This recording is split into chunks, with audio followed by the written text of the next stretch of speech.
todos eles concursados, então nós temos aqui, ó, juízes de direito, juízes federais, juízes do trabalho, juízes eleitorais e os juízes auditores.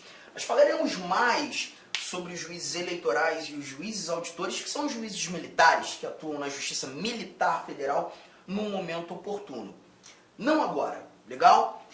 Bom, mas uma coisa eu preciso te dizer. Todos eles fizeram um concurso público de provas e títulos. Nós comentamos, né? Esses juízes eleitorais, eles atuam numa justiça que a demanda de processos é muito menor.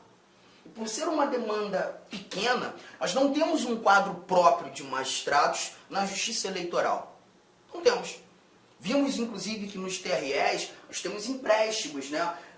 Desembargadores de TJs do Estado acumulando atividade ali, juízes de primeira instância, juízes de direito, exercendo jurisdição no TRE, todos eles são emprestados.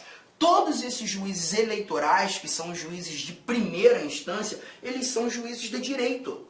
Esses juízes de direito cumulam atividade, por isso não temos um quadro próprio de magistrados aqui, ou um concurso público específico para fazer de alguém juiz eleitoral. Tranquilo? Firmeza, né? Legal. E o juiz auditor é concursado, mas a Justiça Militar Federal traz uma estrutura bem peculiar. Realmente a gente precisa falar mais e totalmente no momento posterior. Mas, se aqui nós temos quadro próprio de magistrados, na Justiça Estadual, na Justiça Federal e na Justiça do Trabalho, nós veremos promoções fazendo desses juízes novos desembargadores. E aí a gente precisa respeitar aquele quinto constitucional.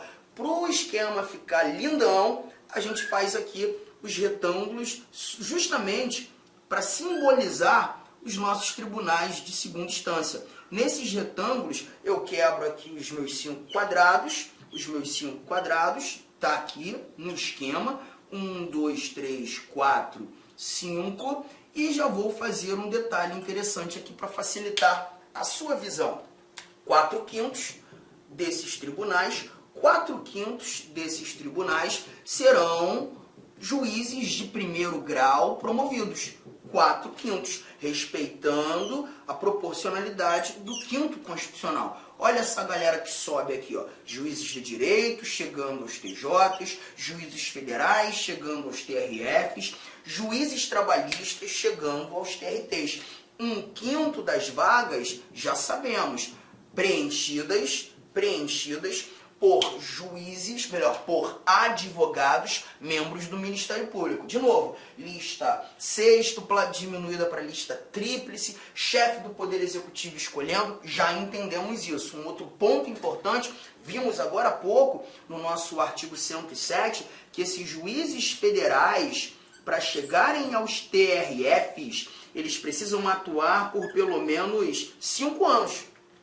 Eles precisam atuar por pelo menos 5 anos na primeira instância. Então perceba, você é o juiz federal, fez aquele concurso público de provas e títulos, um verdadeiro fenômeno na Justiça Federal. 1 ano você já é promovido de entrância para entrância. Mais 1 ano promovido para entrância especial. Você já está no topo da primeira instância. Aqui, ó, no topo.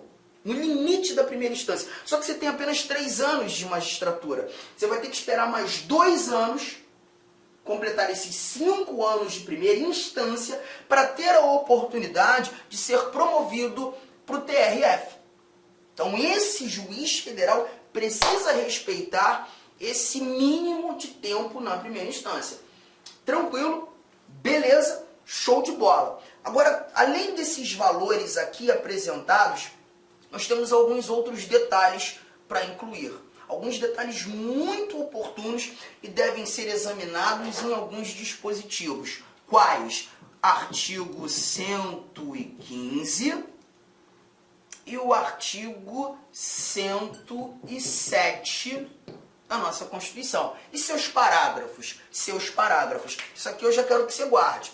Anote aí, tá? Faz o print, pausa a aula, faz o desenho, deixa tudo no esquema, porque agora eu vou mais uma vez voltar aos dispositivos. Vamos examinar aqui algumas coisas desse nosso artigo 107, só para agregar valor ao bate-papo. Olha o que temos aqui, gente, prestem bastante atenção. Bom, a leitura que já fizemos, os TRFs compõem-se de 7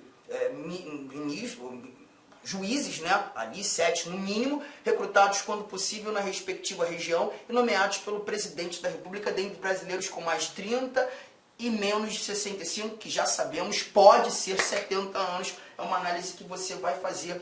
Como disse, a gente está na iminência de verificar essas alterações, tá? Bom, aqui a gente já tira coisa importante. O que, Arthur? Primeiro ponto.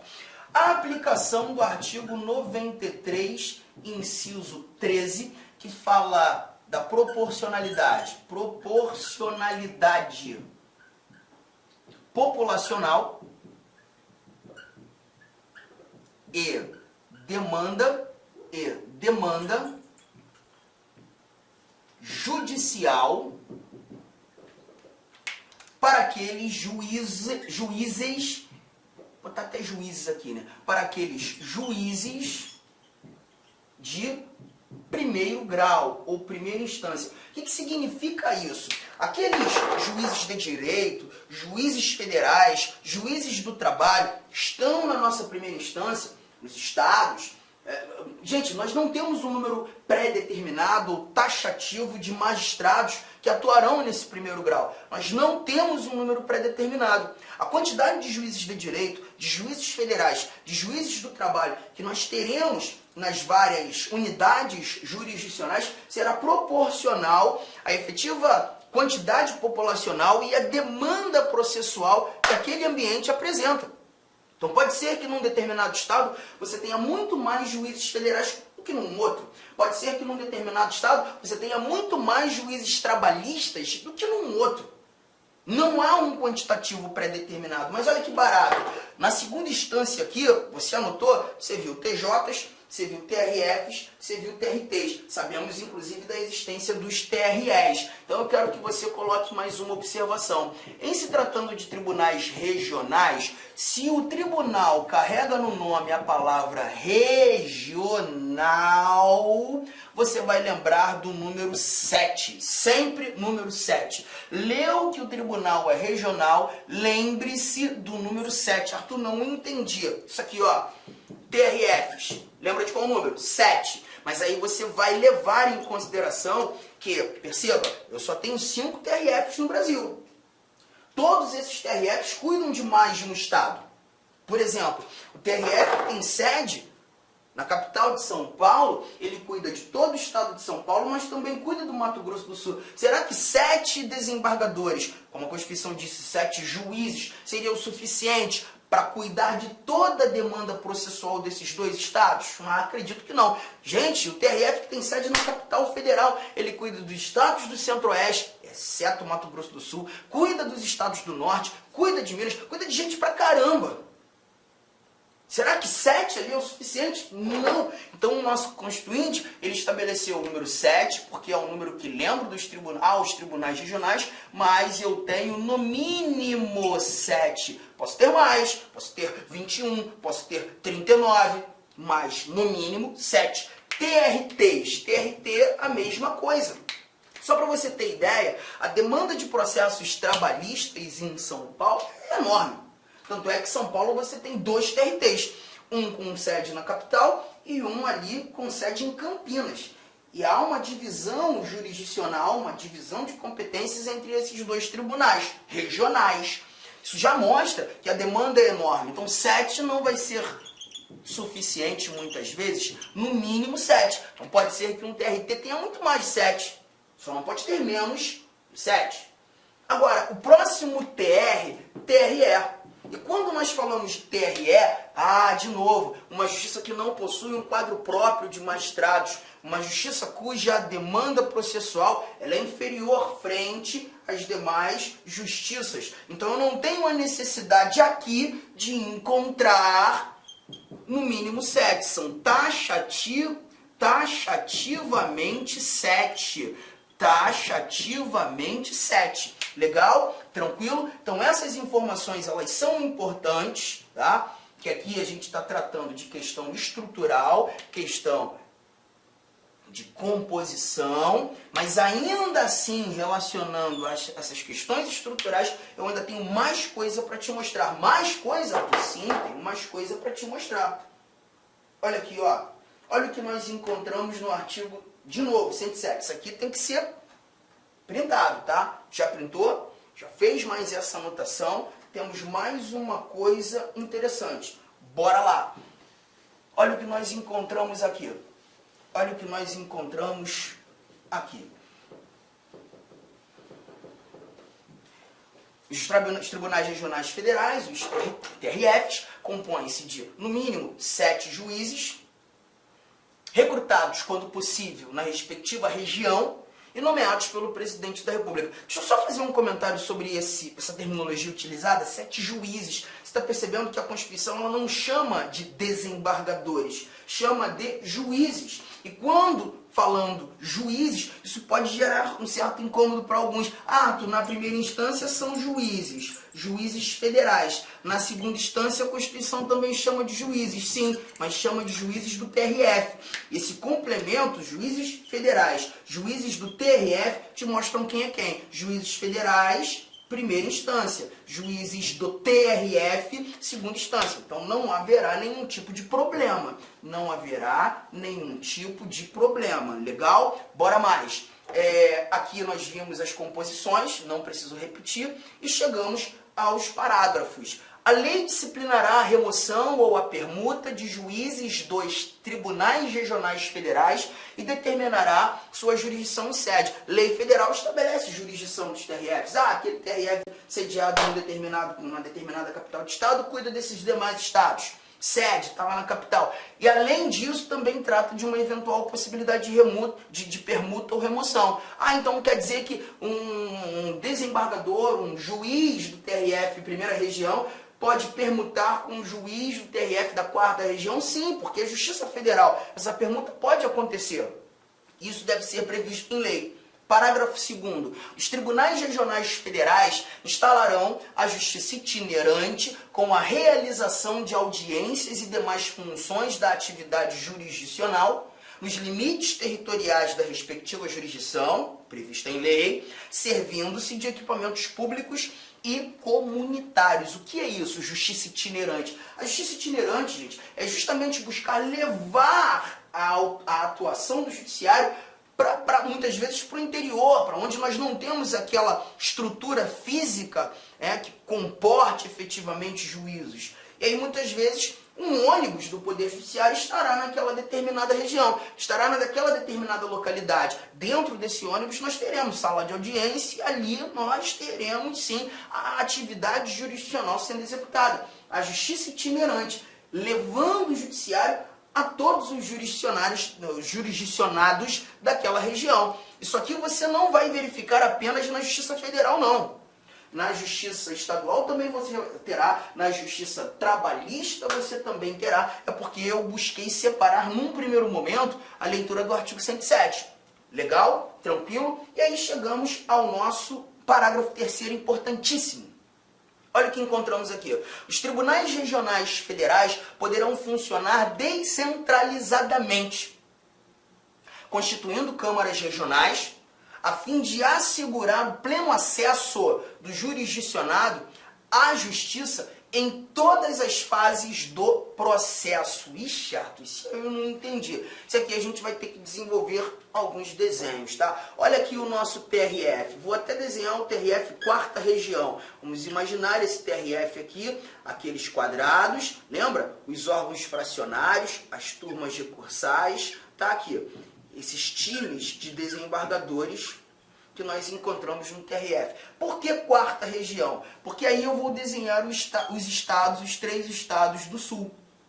Os 3 estados do Sul. Né? Ontem, inclusive, uma aluna minha lá do Rio Grande do Sul me mandou mensagem dizendo assim: gente, eu estudo muito pela LAC, lá de Porto Alegre, né? Tendo acesso aqui aos cursos da LAC, que são certamente materiais incríveis para preparação. Né? Bom, onde eu tenho essa quarta região, esse TRF quarta região localizado? Ele está aqui, ó, na capital do Rio Grande do Sul. em Porto Alegre. E já sei que esse TRF Quarta Região, ele cuida dos processos do Rio Grande do Sul, ele cuida dos processos de Santa Catarina, ele cuida dos processos do Paraná. TRF cuidando de 3 estados. Né? E aí eu terei juízes federais espalhados pelo estado do Paraná, espalhados pelo estado de Santa Catarina, espalhados pelo estado, obviamente, do Rio Grande do Sul. Esses pontos em azul são os juízes federais. Não se esqueçam, os juízes federais, aqueles que atuam na primeira instância. Legal? Tranquilo? Então perceba, vamos imaginar que um carinha aqui, ó, do noroeste do Paraná esteja encarando uma demanda na Justiça Federal, primeira instância. Eu tenho um juiz federal lá no Paraná. Tá aqui, ó, o nosso juiz federal do Paraná. Mas se ele tiver que recorrer dessa decisão proferida monocraticamente pelo juiz federal, inevitavelmente ele vai ter que vir aqui para o Rio Grande do Sul. Inevitavelmente ele tem que vir para Porto Alegre. Aí você começa a se questionar, dizendo, caramba, Arthur, e se ele não tiver condições? Se ele não tiver condições financeiras de partir para o Rio Grande do Sul? Porque nessa brincadeira aqui nós temos uma quantidade maneira de quilômetros, né? Sei lá, mais de 1000 quilômetros aí ele vai ter que desenvolver de viagem para chegar no Rio Grande do Sul. A passagem aérea tá cara a beça. Aí aparece esse parágrafo 3º te dizendo que os tribunais regionais federais poderão funcionar descentralizadamente. Mas cuidado com essa locução verbal. Poderão funcionar descentralizadamente. E quando eu leio poderão funcionar, não é uma obrigação, é uma possibilidade.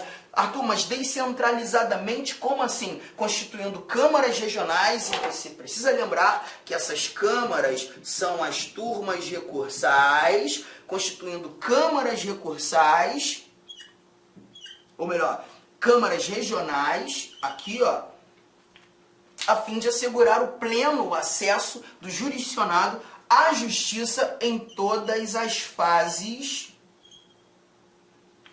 do processo. O que eu quero te mostrar é que esse TRF, ele pode funcionar descentralizadamente. Você vai ter um pedaço do TRF Quarta Região, um pedaço desse órgão de segunda instância lá no Paraná, um pedaço desse órgão de segunda instância aqui em Santa Catarina, justamente para que esse indivíduo que está no noroeste do Paraná, quando da necessidade de se utilizar da segunda instância, não tenha que percorrer todo o território do Paraná, passar por todo Santa Catarina e chegar em Porto Alegre. Não, ele tem um pedaço da segunda instância próximo dele. Porque esse tribunal, ele funciona descentralizadamente. De novo, é uma possibilidade prevista na Constituição. Tudo bem, gente? Tranquilo? Ficou claro isso aqui? Tá, porque eu vou te mostrar mais um detalhe. Bom, eu quero que você printe. Printou? E aí eu vou te conduzir agora à leitura do artigo 115. Olha o que o artigo 115 vai te mostrar. O artigo 115, ele conta pra gente o seguinte. Vamos lá no 115, cadê você? Desculpa, gente, inevitavelmente eu tenho que te levar para lá e para cá. Essa parte estrutural é importante ser entendida. Está aqui o artigo 115, falou dos tribunais regionais do trabalho, compõe-se de no mínimo 7 juízes. Nós temos a mesma terminologia, juízes do trabalho e juízes do TRT, não dá para confundir. Recrutados quando possível na respectiva região, nomeados pelo presidente, porque a justiça trabalhista também é organizada e mantida pela União. Brasileiros com mais de 30 anos, 65 anos, pode ser 70, já pedi para você conferir, confira no site do Planalto, de novo falando, porque ele está lá bem atualizado e você já vai ter esse norte, se já temos ou não essa alteração. Legal? Bom, vamos lá, temos aqui o 5º Constitucional, que foi citado, né, já falamos, os demais por promoção. Com licença, meus amigos, minhas amigas. Inicialmente eu peço desculpas por interromper seus estudos, mas essa videoaula é uma videoaula demonstrativa para você conhecer a qualidade de nossos mestres aqui da LAC Concursos. Eu sou o professor LAC, especialista em concursos públicos, que somente em 2022 eu já fui aprovado em 7 concursos públicos. É isso mesmo, em 2022 sou especialista em concurso público e eu estou aqui para te ajudar nessa caminhada do concurso da Polícia Militar do Estado da Bahia e também do Corpo de Bombeiros Militar. Gente, olha só, qual que é o diferencial da LAC Concurso? Primeiro, tá, o nosso diferencial primeiro, preste atenção, tá? Primeiro, nós temos uma ferramenta pedagógica chamada Personal Coach. Personal significa pessoal, coach significa treinador. Então aqui você tem um treinador pessoal de concursos. Essa metodologia ela é baseada em técnicas de administração e ferramentas de administração, mais precisamente administração por resultados. Ou seja, todo dia você tem uma meta de estudos, é isso mesmo. Todo dia você tem uma meta de estudos. Papo sério, se você se matricular, se você cumprir as nossas orientações pedagógicas, se você assistir às nossas videoaulas, ou essas videoaulas da internet e muito mais lá no nosso site, claro, completas, eu tenho certeza que você ficará competitivo e você terá reais chances de aprovação. Em 2019, nós tivemos também um concurso aí da PM da Bahia, na qual a gente teve aí dezenas de alunos aprovados. Inclusive, nós fizemos aí uma playlist no YouTube super vencedora, né? Super vencedora para a galera, né? Professor, quanto custa? Olha só, preço promocional. Apenas 10 parcelas de R$ 25,00. Curso completaço, super atualizado, item a item do digital, acesso imediato com foco na banca da FCC. Então venha estudar conosco aqui na LAC Concurso.